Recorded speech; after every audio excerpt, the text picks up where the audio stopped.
Abokumabali baliwo kebera bivaayo naye kuyingira mu maazi be nokwatako bali kwatangako awo sebo abasinga batono awo abasinga balindire biyimiriza abo kati bana mwana bali abantu bakyalimu abali bagenda lugendo abo omulala wuyo muntu wuyo. Thank you for coming, and we share about the future of Uganda and Africa, but in specific terms, the environment.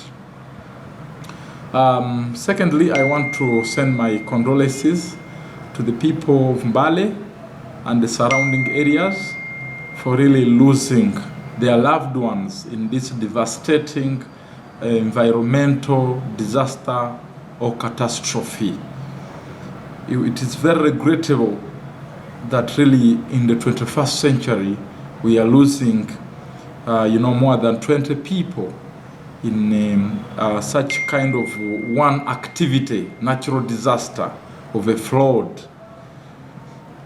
Indeed, the world is changing, and to those of you who understand the environment and the potential it has, of course positive and negative, will believe that indeed Uganda of today is very different from yesterday. And it is not just a Ugandan affair.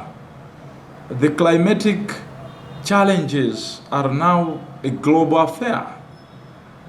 And so in global terms, the consequences of climate change and its effects are now reaching to every village of the world.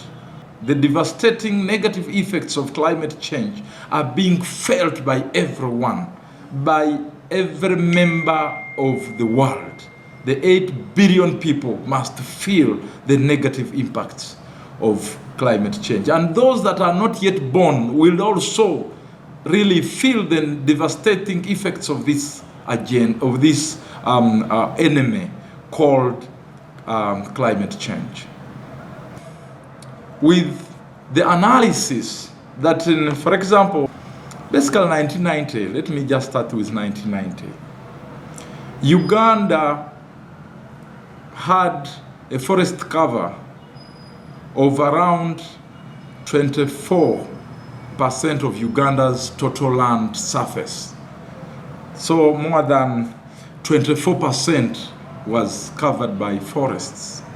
If I'm talking about forests, I'm not talking about the current Mabira forest, which is just, everything has been cut down, only just trees on the, along the road. I'm talking about, like the Amazon forest. So by 1990, Uganda, the forest cover, share was 24% of Uganda's total land surface. Now, right now, it has been cut down. We have cut down trees, the forest cover. We have cut down everywhere. The wetlands have been destroyed. Now, we only have 8% of the total land surface of Uganda forest cover.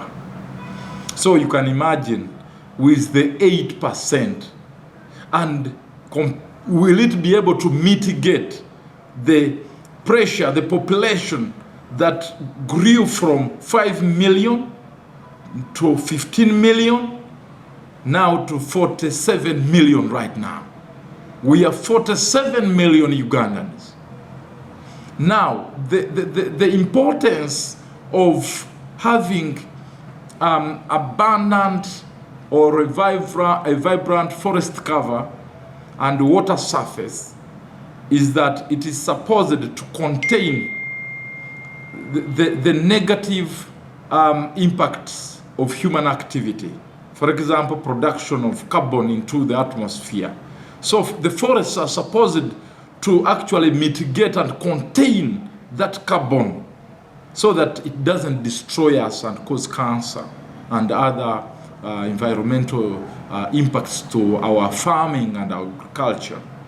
So now you have bare land that has no forests. that has no green. Plus, now you look at that problem. Now we have a huge population that is producing a lot of smoke into the space, because we are still cooking with the old methods, the 3-stone cooking methods. Right now, Kampala is one of the top 5 most dangerous, polluted cities in the world. So actually coming to Kampala is very, very, very risky because of the fumes that we are producing, the old cars, the old bikes, the industries, you know, the garbage, the poor garbage disposal everywhere, Kasasiro plastic garbage everywhere. And our tunnels, our channels, you know, our tunnels are not well structured. So there is a lot of flood. Kampala is the next destination of what's happening in Mbale. Because water cannot fly. I lost my car, the BMW. There is a police report on that. I lost my car at Kitante Road there. The whole car was damaged by running water. The flood, spoiled the engine. I was inside. Fortunately, I was alone. My family was not with me. I had to open the door, the glass of the door, and started swimming in the middle of the road. It was literally Lake Victoria. Can you imagine? Just a float. I was lucky that I knew how to swim, and I knew the terrain of the road, because the water was taking me into the pipe. I would have died. That's 3 years ago. The insurance did not even cover my car. They said, in our policy, floods are not part of the things that we cover. And I was paying money every year. So the devastating impact of climate change, whether you like it or not, whether you are educated, because it will not leave anybody behind. That's what I'm talking about. And when we lose our loved ones, we think it has ended there. It is coming for our gardens. Already the gardens have gone. So it means no farming to take place. The top fertile soils have already been eroded. The homes have been swept.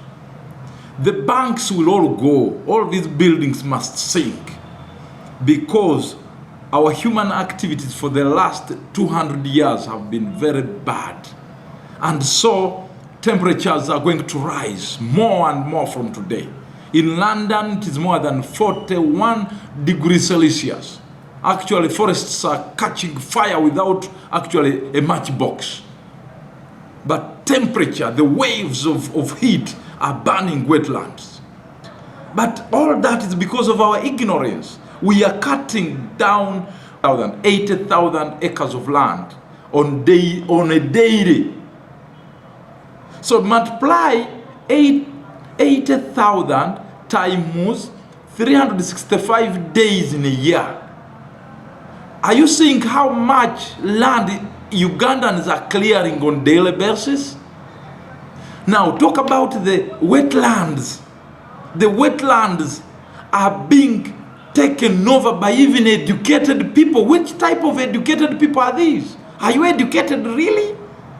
Our grandparents that did not go to school, even P1, did not build in wetlands. They knew the purpose of wetlands. They used wetlands to harvest fruits, to cure their children, herbs to go and cure their women, their wives. They used the wetland to make sure it balances temperature. They did not tamper with the environment, our grandparents. You find right now in the NRM government, a full minister has gone to build a house in a wetland, a full member of parliament in today's governance. You hear an investor is now been given land to go and put a factory in the middle of a wetland. The educated people, what's wrong with us? What's wrong with us, the educated people? Already we have enough problems of food security.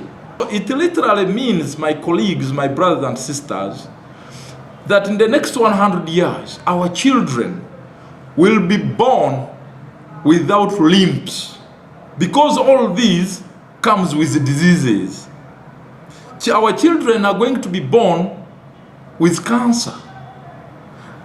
We ourselves, we are not going to be fertile in terms of production of both humans, because now the quality of sperm is going to be very, very weak, because the land cannot produce quality food for us.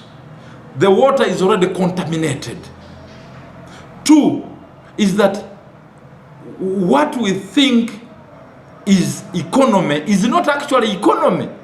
That putting on well, eating, fake food, the drinks are so nothing is organic. That's what I'm talking about. So, my colleagues, let us leave the swamps. Let us leave the wetlands. That's what I'm talking about. Let's plant trees. Every Ugandan must, please help me, plant a minimum of 20 trees. Plant the trees. Every Ugandan, 47.3 million people. If each one of you planted just 30 trees, what will it translate into?